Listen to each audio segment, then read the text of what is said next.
Hello again, guys. We're here to look at Neovision, Lasswell and Reagen. Let's go. So here's an overview. Lasswell and Reagen can chain by themselves using their tag abilities. They're the second. They will be the second tag units. The first will be Rain and Fina. The chain will always be fully chained regardless. They make a great match for a finisher unit since they can build the chain and let the finisher cap it.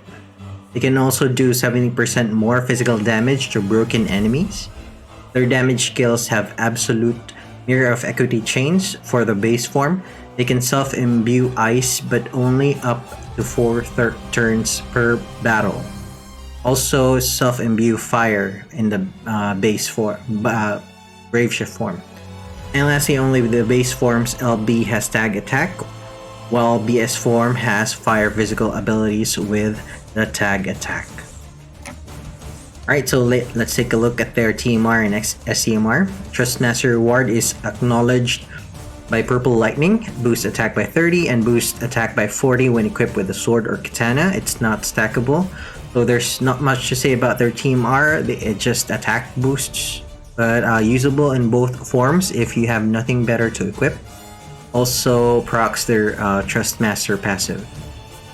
Alright, so their Super Trustmaster reward is a Darkness Purging Blades of Azure Crimson.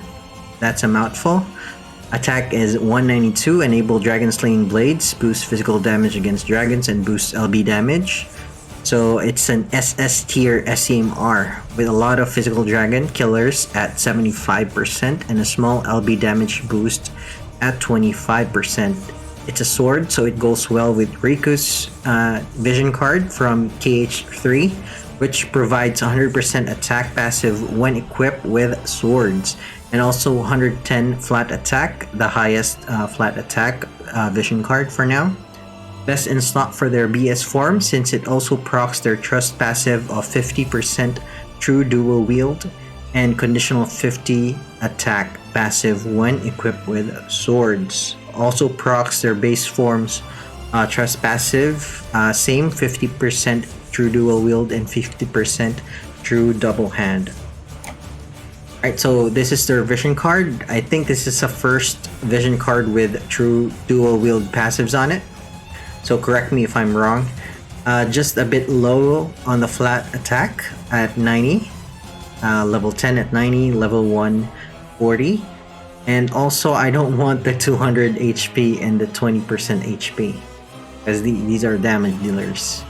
So if equip on them, it would cap their true dual wield in their brave shift form.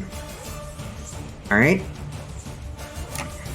And then we're gonna take a look at their strengths in base form. So the base form can equip daggers, swords, great swords, katanas, bows, spears, and fists.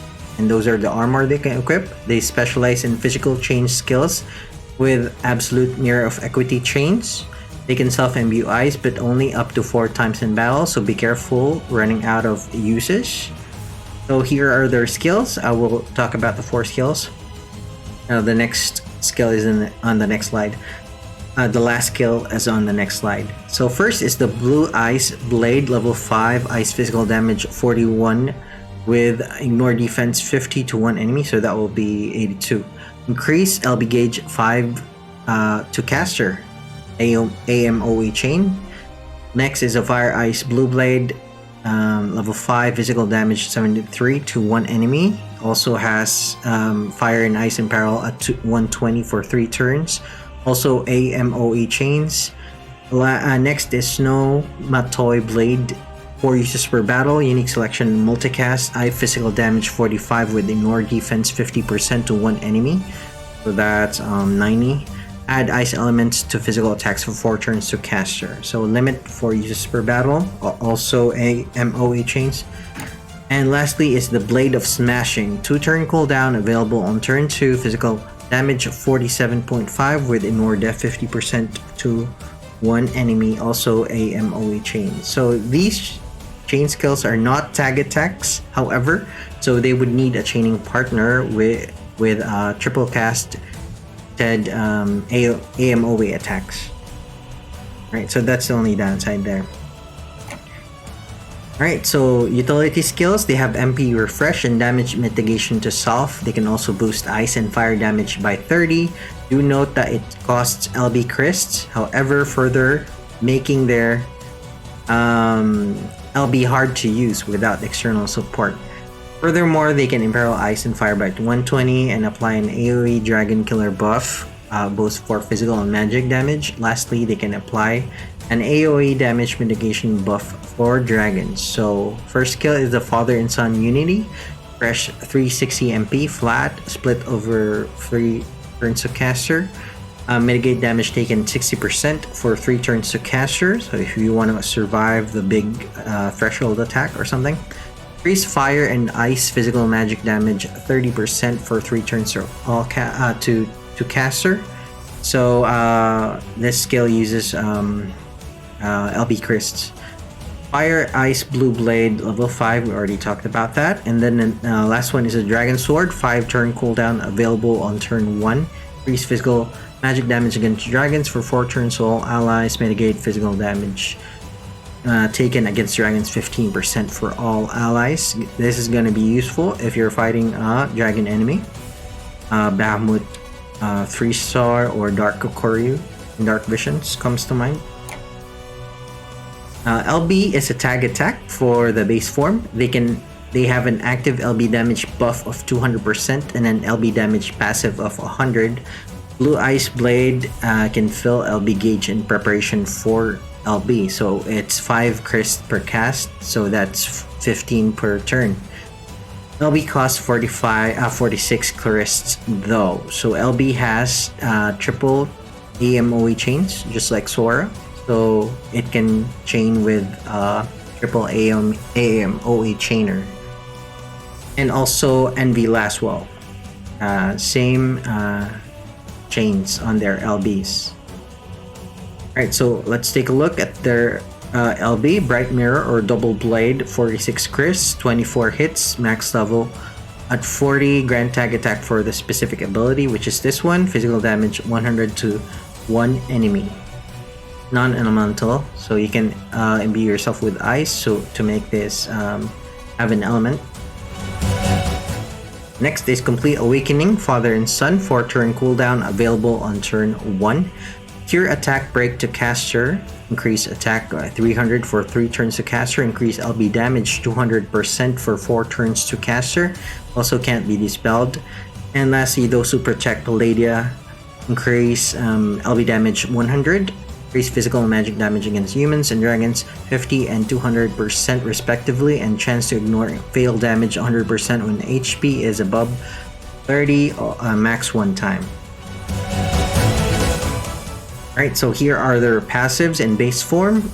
Lots of innate True Double Hand at 250 with their Trust or with their TMR or SCMR equipped, at least 230 attack when single wielding and up to 280 when dual wielding.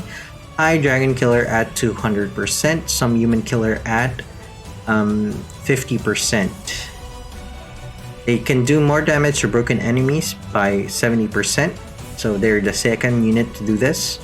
They also have the 6 times chain cap and also LB damage passive of 100%. Right, just looking at down the list, they're also resistant to fire and ice by 50%, immune to paralyze, confuse, disease, and petrify. They have innate dual wielding, LB gauge fill rate 100%, and MP refresh 7%. Alright, what are the weaknesses for this form?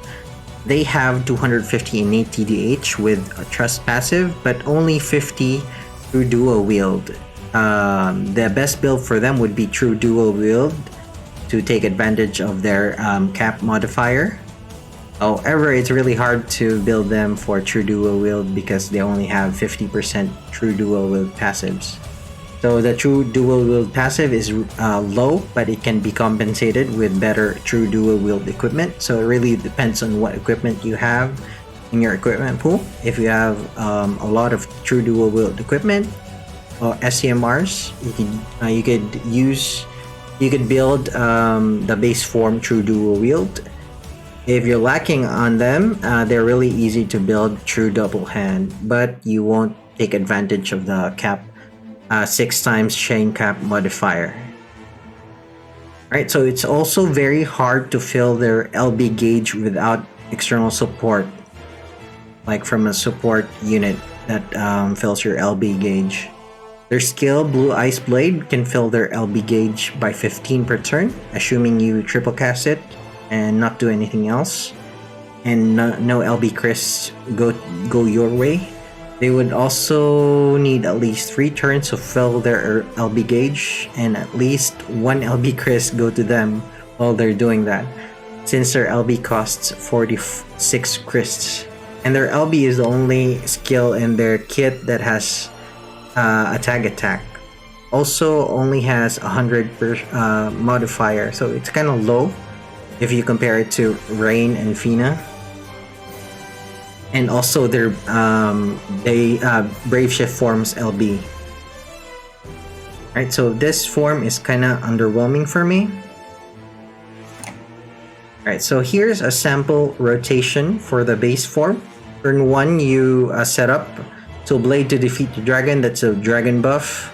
Complete Awakening, Father and Son, 300% attack, I think. And then Blue Blade of Fire and Ice to Imperil Ice. Turn 2, Blue Ice Blade, Snow Matoy Blade, and Blade of Smashing. Those are your AMOE skills, so you chain with a partner. Next is Blue Ice Blade again, and then LB, hopefully at turn 4. So you're gonna do 400 modifier under LB with no equipment whatsoever, because they have the active LB buff of 200 and passive of 100. So they can do some damage with the proper equips.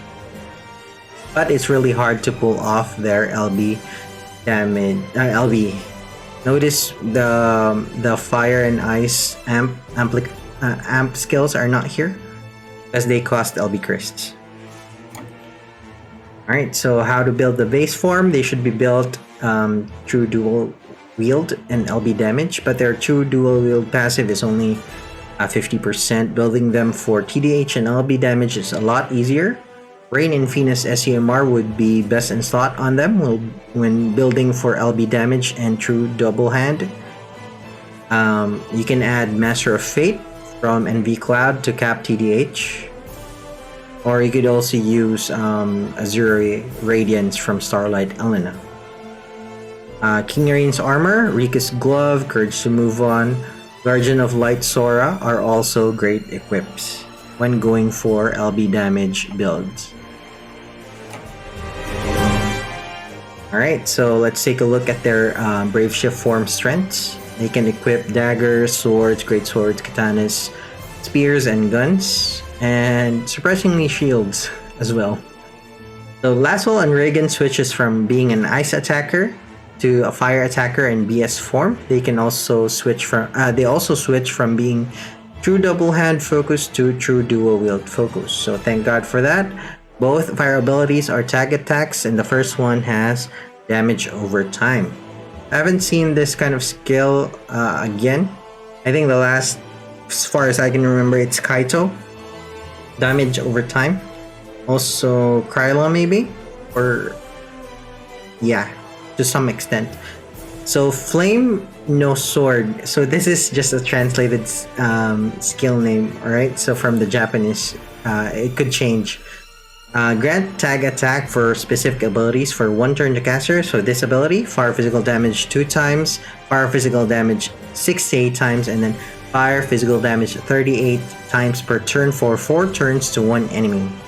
So that's gonna hit the 35 mod there. That's gonna cast for another 4 turns if I'm understanding it right.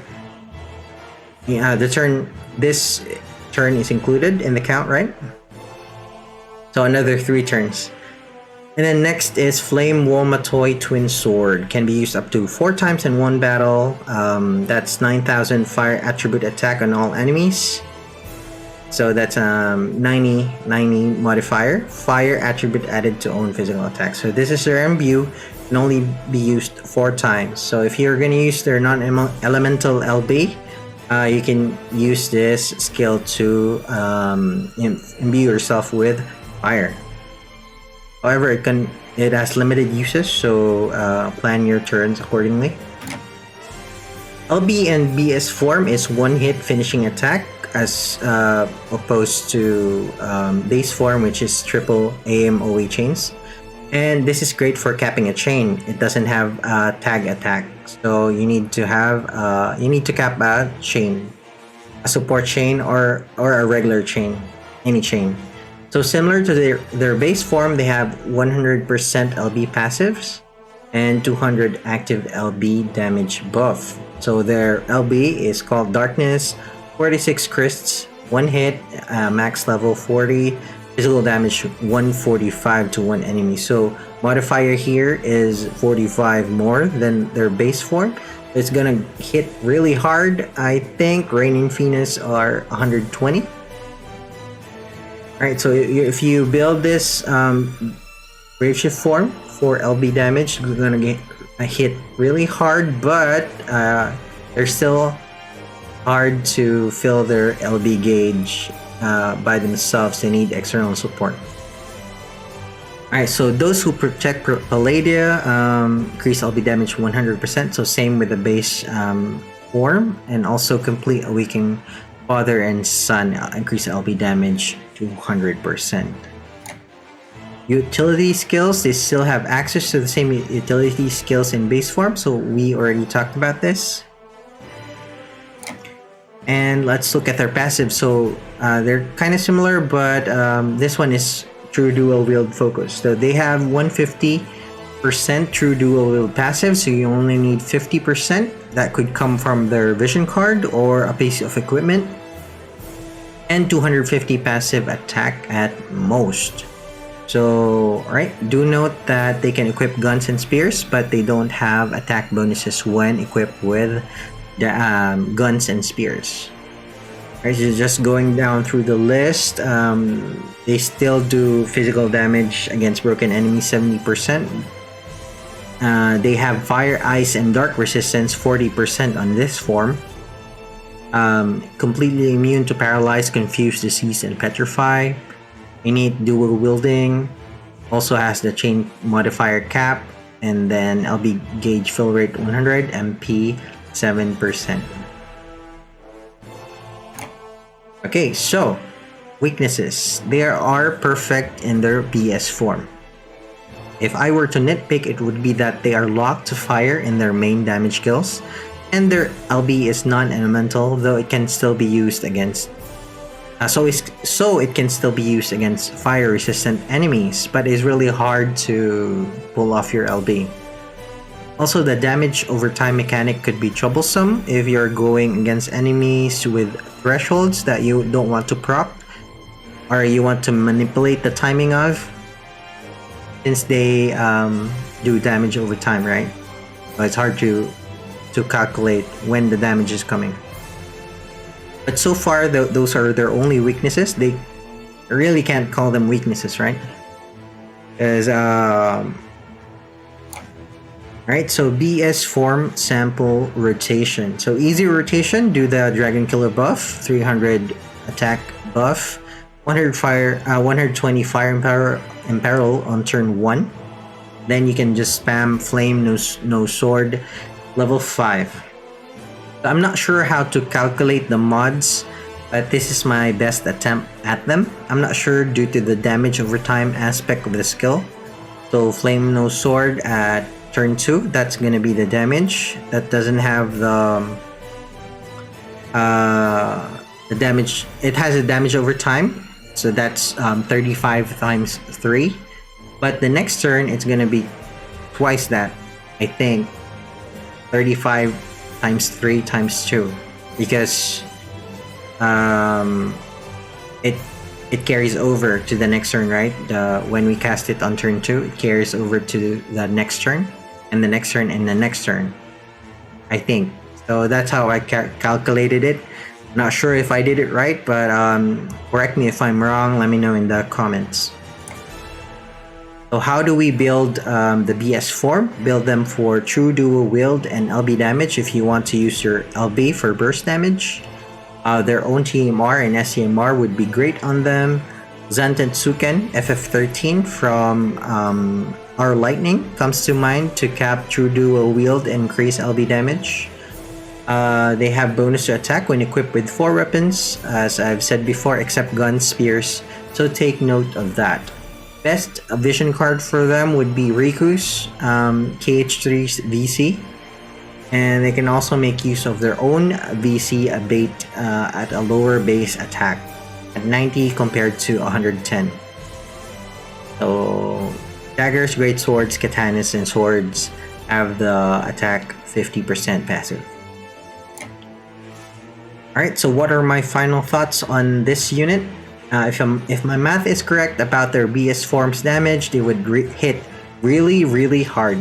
They can buff Dragon Killer to the party on both forms, AoE. Their BS form's main damage ability is Lock to Fire. They are almost the perfect physical damage dealing unit for now. The base form is kind of underwhelming for me, considering it's really hard to fill their LB gauge without external support. They are heavily focused towards true double hand, and the mods on their LB are kind of low at 100. I was just comparing them to Rain and Fina, where their BS form can just fire their LBs turn 2 and turn 3 without any effort, as they can fill their LB gauges quite easily with one skill. And it auto casts through the next turn. And their modifier on their LB is 120, I think. So they hit harder, easier to fill their LB gauge. So if you really want an LB damage dealer, go for Rain and Fina in their base form. Alright, so their AMOE chains are not tag attacks, so it would require another AMOE chainer alongside them. Next is their TMR and Vision card are not the best, even for them, but it's still usable if you have no better equips. If you want to proc their Trustmaster passive. Also, if you don't have any true dual wield equipment, their Vision card can cap the TW cap in their Brave Shift form. Their SUMR, however, is super awesome, especially against dragons. It has high flat attack at 190 plus and a bit of LB damage, 25. Also pairs well with Riku's Vision card. So I love that Vision card. Really high flat attack and a non-conditional 80% attack to passive when equipped with swords. So content-wise, they would be great against Bahamut, the 3-star version of him, hard mode, and Dark Kokoryu in the next Dark Visions. Trials we already have. They would be good Scorn of the White Dragon and the Two-Headed Dragon, or the Dragon enemies. I would summon for them as my first tag units. I'm gonna skip Rain and Fina. I would like them. I would like their SCMR, but their SCMR is hard to use for other units. I think it's only for NV Cloud, maybe when he gets his buffs, and for the new Lightning in the future. So I'm just talking about the future here. Sorry, I digress. I would summon for them as my first tag units. Although the base form is underwhelming, the BS form is absolutely broken. Plus their SCMR is amazing and can be utilized by a lot of damage dealers. Since it's a sword, it's a one-handed sword, goes well with Riku's Vision card, has high Dragon Killer, bit of LB damage. I would really like that SCMR more than Rain and Phoenix SCMR. So that's it, guys. I hope I helped you make your decision on what tag unit you want to pull for on the next banners. So this content is for 2 weeks, right? And also let me know if I missed anything. I could miss something because I could make mistakes. I'm still human. So let me know in the comments if I missed anything. If you enjoyed the video, don't forget to subscribe, like, and click on the notification bell. It really helps me. Helps the YouTube algorithm know that you like my content and would recommend it to more people to watch it. Therefore, growing my channel and allowing me to make more videos so I can earn the YouTube partnership. All right, thanks again, guys. See you next time. Bye bye.